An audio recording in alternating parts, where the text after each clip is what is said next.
Here's the reading for Chapter 4, Section 1, Fossils. You are a geologist at work in the high mountains of Western Canada. You carefully split apart a piece of soft rock. Pressed into the rock is the shape of a tiny animal about the size of your thumb. The animal looks like no creature you've ever seen. The rock is from a layer of rocks called the Burgess Shale. The Burgess Shale is famous because it contains evidence of life on Earth more than 500 million years ago. The creatures in the Burgess Shale are tiny, soft-bodied animals without backbones. Some look like present-day crabs or worms. These animals lived on the bottom of a shallow sea. Scientists hypothesize that a mudslide suddenly buried the animals. Over millions of years, the mud turned into shale. The remains of the animals also became solid rock. Evidence of ancient life. Fossils are the preserved remains or traces of living things. Fossils provide evidence of how life has changed over time. Fossils also help scientists infer how Earth's surface has changed. Fossils are clues to what the past environments were like. Most fossils form when living things die and are buried by sediments. The sediments slowly harden into rock and preserve the shapes of the organisms. Scientists who study fossils are called paleontologists. Fossils are usually found in sedimentary rock.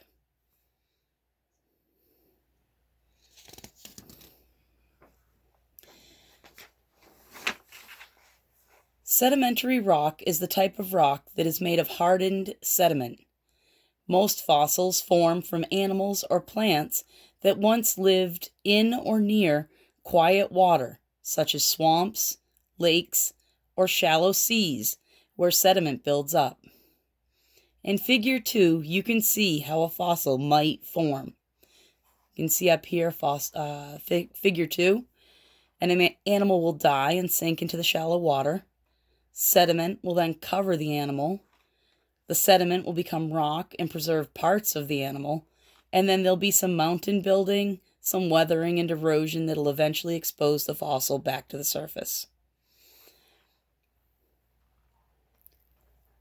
When an organism dies, its soft parts often decay quickly or are eaten by animals. Thus, generally only hard parts leave fossils.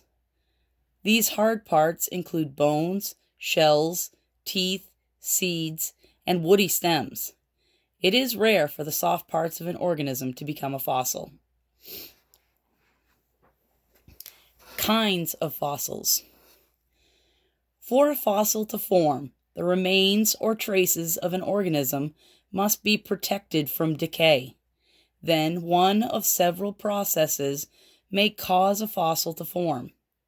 Fossils found in rock include petrified fossils, molds and casts, carbon films, and trace fossils. Other fossils form when the remains of organisms are preserved in substances such as tar, amber, or ice. Petrified fossils. A fossil may form when the remains of an organism become petrified. The term petrified means turning into stone. Petrified fossils are fossils in which minerals replace all or part of an organism. The fossil tree trunks shown in Figure 3 are examples of petrified wood. The fossils formed after sediment covered the wood. Then water rich in dissolved minerals seeped into spaces in the plant's cells. Over time, the water evaporated, leaving the hardened minerals behind. Some of the original wood remains, but the minerals have hardened and preserved it.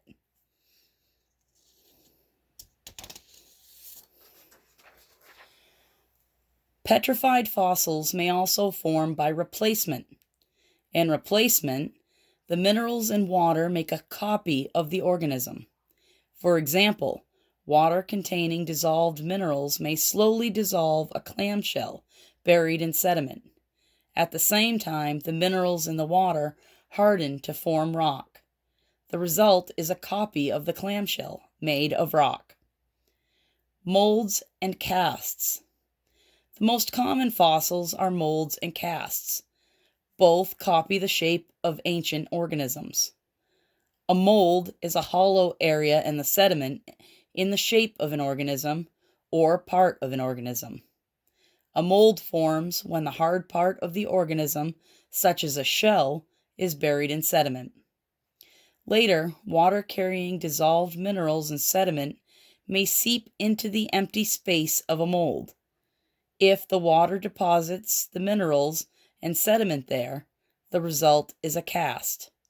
A cast is a copy of the shape of an organism. Figure 4 shows a mold on top that became filled with minerals to form a cast on the bottom. As you can see, a cast is the opposite of its mold. Also notice how the mold and cast have preserved details of the animal's structure.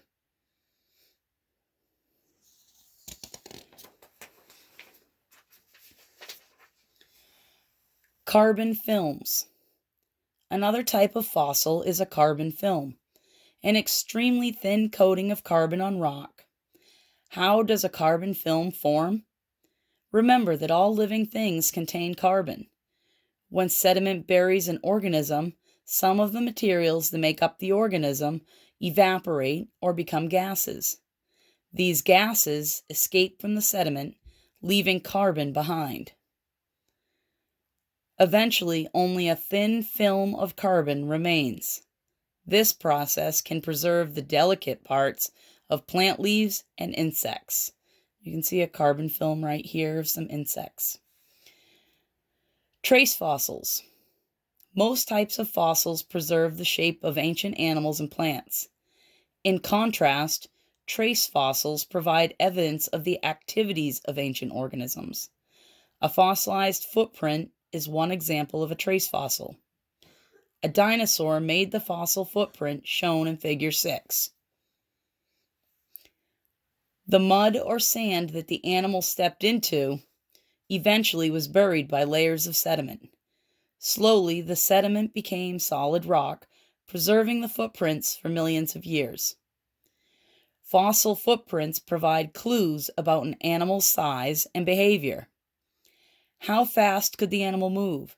Did it walk on 2 or 4 legs?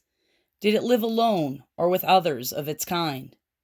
A scientist can infer the answers to such questions by looking at fossil footprints.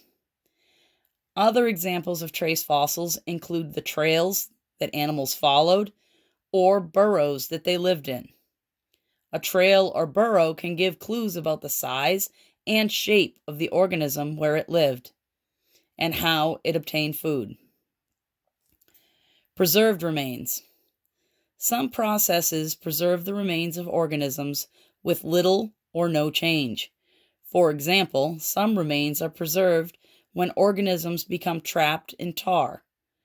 Tar is sticky oil that seeps from Earth's surface. Many fossils preserved in tar have been found at the Rancho La Brea tar pits in Los Angeles, California. Thousands of years ago, animals came to drink the water that covered the pits. Somehow, they became stuck in the tar and then died. The tar soaked into their bones, preserving the bones from decay. Ancient organisms also have been preserved in amber. Amber is the hardened resin or sap of evergreen trees. First, an insect is trapped on sticky resin. After the insect dies, more resin covers it, sealing it from air and protecting its body from decay. Freezing is another way in which remains can be preserved. The frozen remains of relatives of elephants called woolly mammoths have been found in very cold regions in Siberia and Alaska. Freezing has preserved even the mammoth's hair and skin. Here you can see some insects and some amber. Over time, paleontologists collect fossils from sedimentary rocks all over the world. They use this information to determine what past life forms were like. They want to learn what these organisms ate, what ate them, and in what environment they lived. Paleontologists also classify organisms. They group similar organisms together. They arrange organisms in the order in which they lived, from earliest to latest. Together, all the information that paleontologists have gathered about past life is called the fossil record. The fossil record provides evidence about the history of life on Earth. The fossil record also shows that different groups of organisms have changed over time. The fossil record reveals a surprising fact. Fossils occur in particular order. Older rocks contain fossils of simpler organisms. Younger rocks contain fossils of more complex organisms. In other words, the fossil record shows that life on Earth has evolved or changed. Simple one-celled organisms have given rise to complex plants and animals. The fossil record provides evidence to support the theory of evolution. A scientific theory is a well-tested concept that explains a wide range of observations. Evolution is the gradual change in living things over long periods of time. You can trace the evolution of one group of animals in exploring the evolution of elephants. The fossil record shows that millions of types of organisms have evolved, but many others have become extinct. A type of organism is extinct if it no longer exists and will never again live on Earth.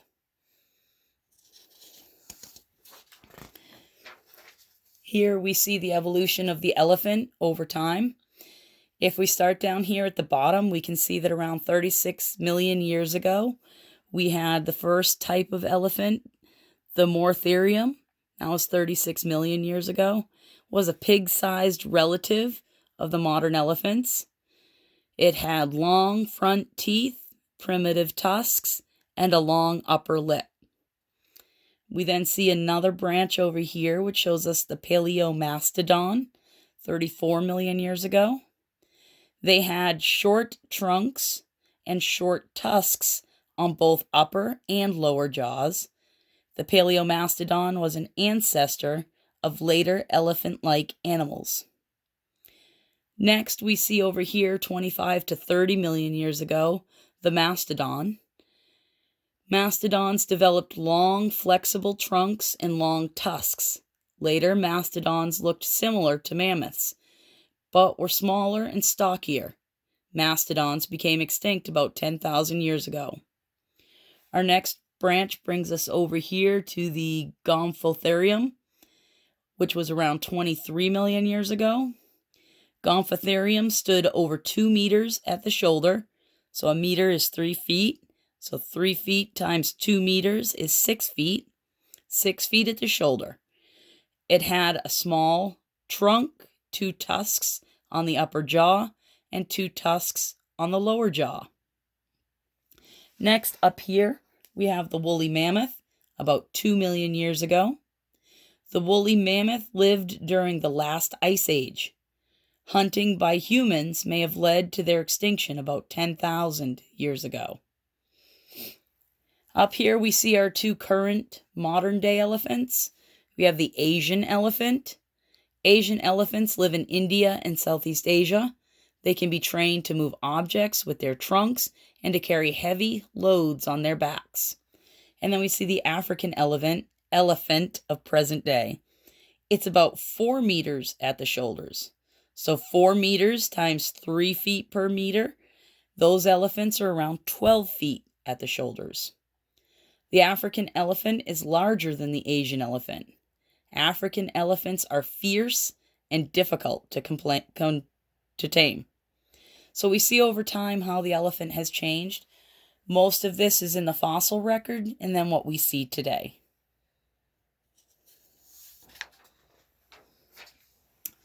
Fossils and environments. Paleontologists use fossils to build up a picture of Earth's environments in the past. The fossils found in an area tell whether the area was a shallow bay, an ocean bottom, or a freshwater swamp. Fossils also provide evidence of Earth's climate in the past. For example, coal has been found in Antarctica, but coal only forms from the remains of plants that grow in warm, swampy regions. As you probably know, thick layers of ice and snow now cover Antarctica. The presence of coal shows that the climate of Antarctica was once much warmer than it is today. Scientists can use fossils to learn about changes in Earth's surface. For example, corals are organisms that thrive in warm, shallow seas, yet fossil corals are often found in many areas of the Midwestern United States. From this fact, scientists infer that shallow seas once covered the areas. We can see some organisms up here that they have discovered. These are fossils of brachiopods and crinoids that lived more than 435 million years ago. Similar organisms still live in the oceans today. From these fossils, scientists know that the environment where they were found was once a shallow sea. So now that we've gone through the reading, you can go onto the document and start answering questions. Feel free to use this video to check out what we've read if you need that extra help. Thank you. Have a great day, guys.